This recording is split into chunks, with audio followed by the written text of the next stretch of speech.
माझे नाव ऋषिकेश समाधान सपकाळ, वर्ग 8वा। माझ्या शाळेचे नाव जिल्हा परिषद प्राथमिक शाळा घटांबी, केंद्र अंबई, तालुका सिल्लोड, जिल्हा छत्रपती संभाजीनगर। मी जलशुद्धीकरणाचा प्रयोग केला आहे।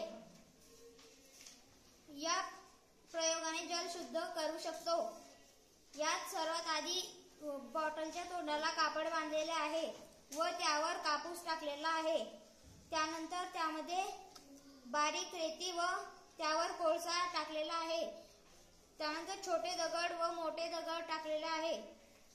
त्यानंतर त्यात अशुद्ध पाणी टाकल्यानंतर शुद्ध पाणी निघते।